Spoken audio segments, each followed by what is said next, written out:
श्रीमान ओम बिरला जी, राज्यसभा के उपसभापति श्रीमान हरिवंश जी, केंद्रीय मंत्रिपरिषद के मेरे साथी श्री प्रहलाद जोशी जी, श्री हरदीप सिंह पुरी जी, अन्य राजनीतिक दलों के प्रतिनिधिगण, वर्चुअल माध्यम से जुड़े अनेक देशों के पार्लियामेंट के स्पीकर्स, यहां उपस्थित अनेक देशों के एम्बेसडर्स, इंटर पार्लियामेंट्री यूनियन के मेंबर्स, अन्य महानुभाव और मेरे प्यारे देशवासियों, आज का दिन बहुत ही ऐतिहासिक है। आज का दिन भारत के लोकतांत्रिक इतिहास में मील के पत्थर की तरह है। भारतीयों द्वारा भारतीयता के विचार से ओतप्रोत भारत के संसद भवन के निर्माण का शुभारंभ हमारी लोकतांत्रिक परंपराओं के सबसे अहम पड़ाव में से एक है।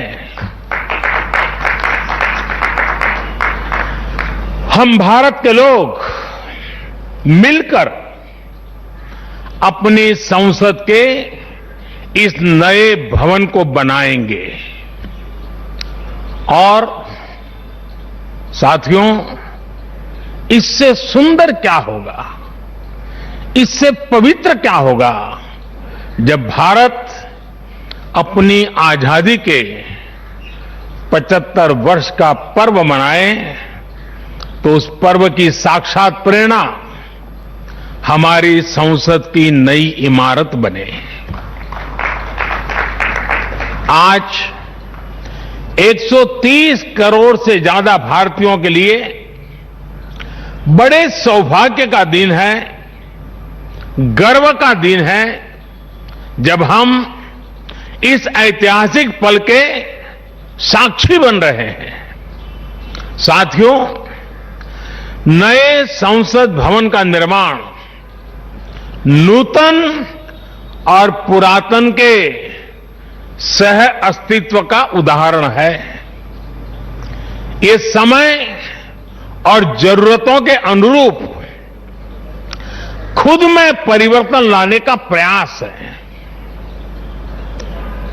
मैं अपने जीवन में वो क्षण कभी नहीं भूल सकता जब 2014 में पहली बार एक सांसद के तौर पर मुझे संसद भवन में आने का अवसर मिला था।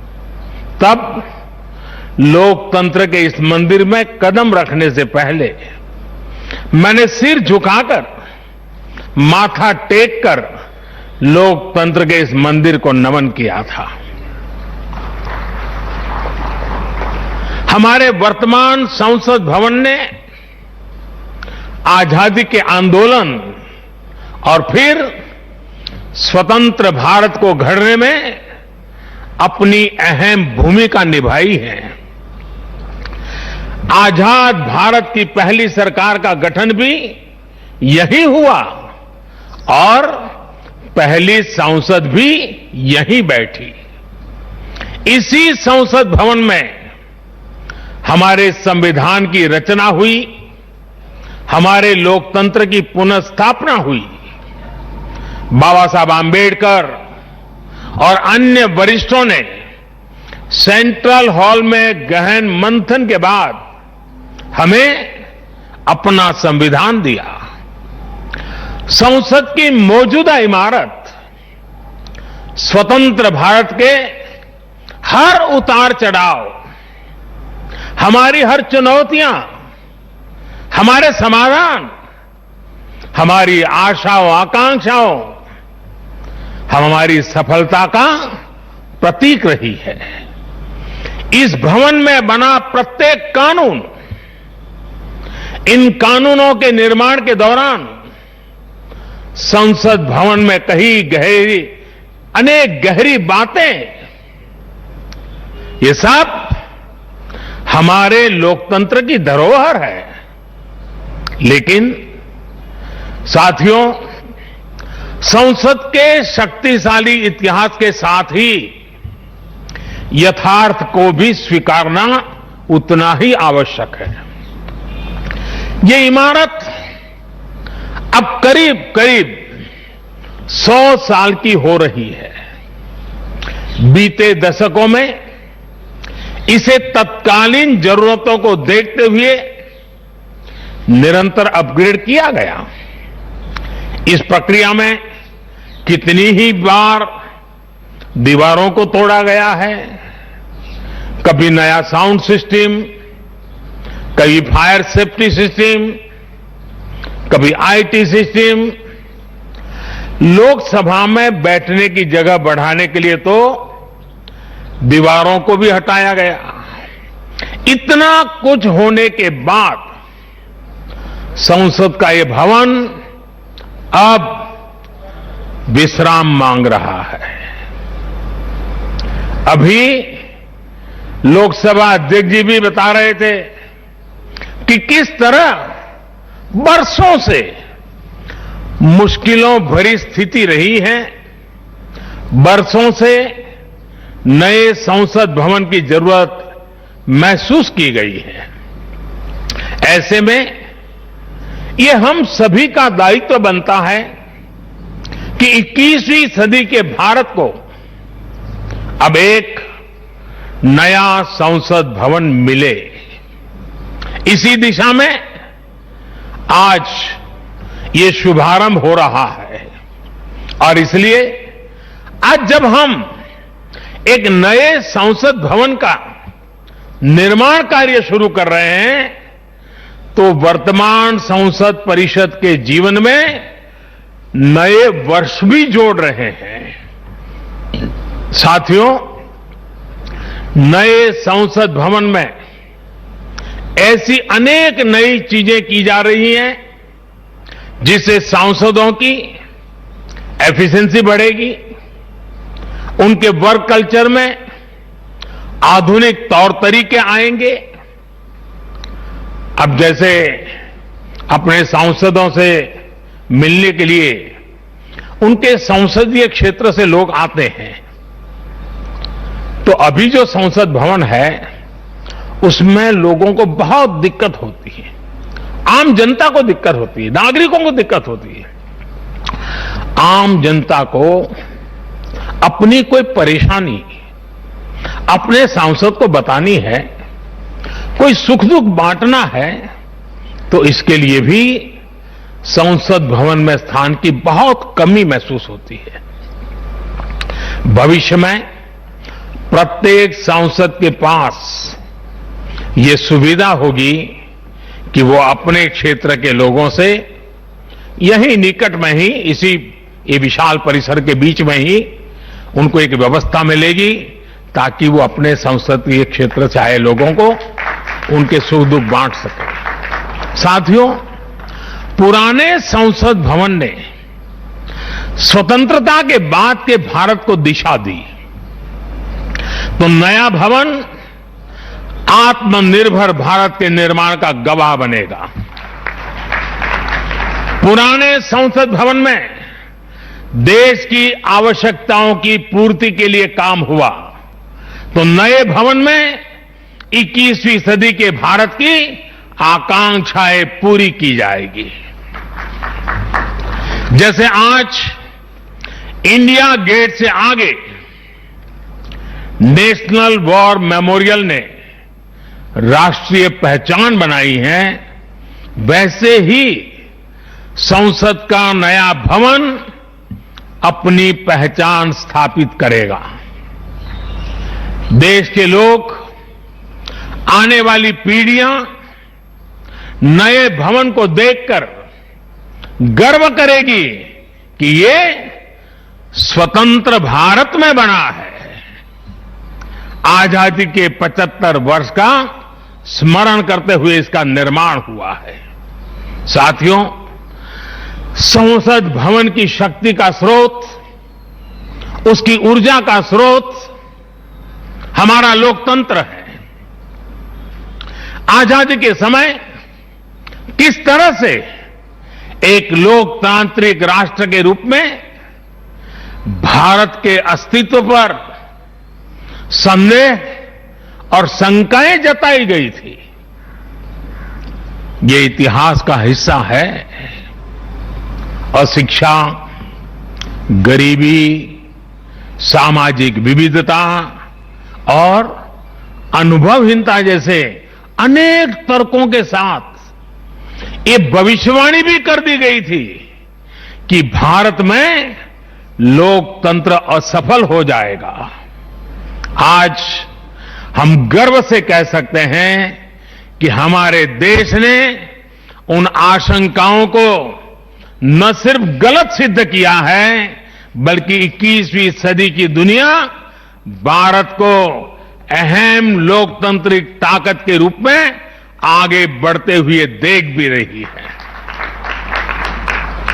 साथियों, लोकतंत्र भारत में क्यों सफल हुआ, क्यों सफल है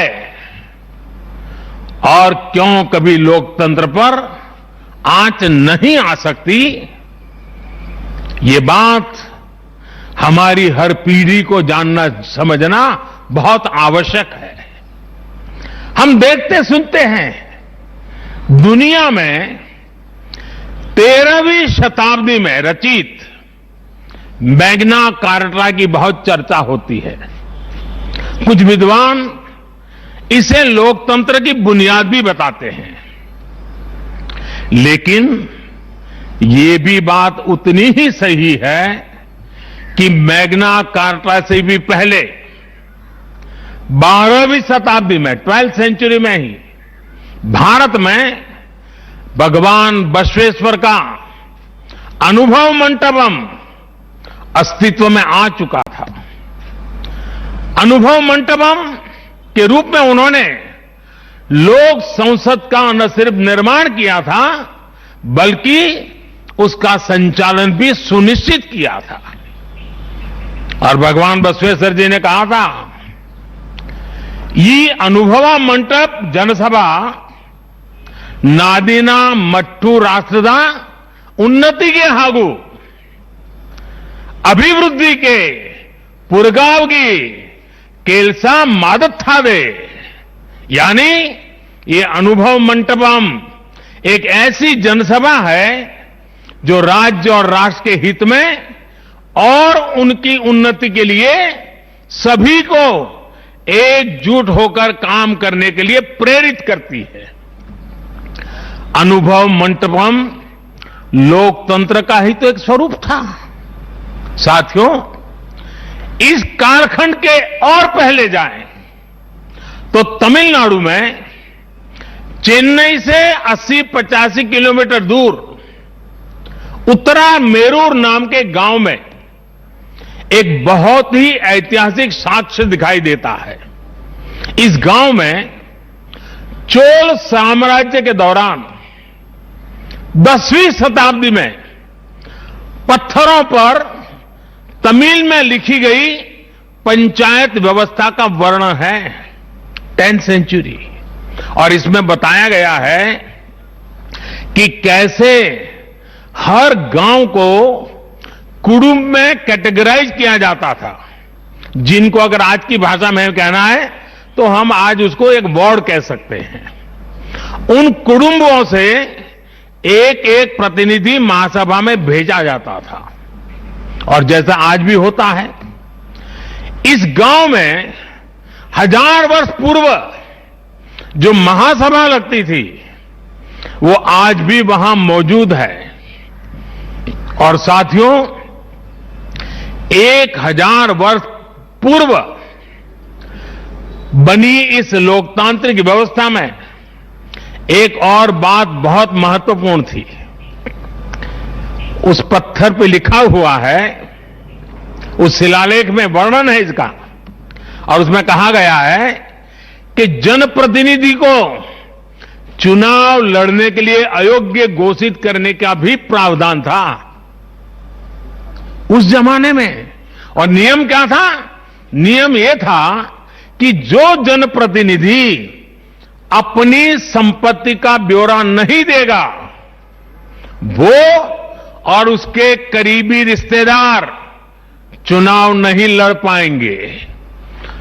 कितने सालों पहले सोचिए, कितनी बारीकी से उस समय पर हर पहलू को सोचा गया, समझा गया, अपनी लोकतांत्रिक परंपराओं का हिस्सा बनाया गया।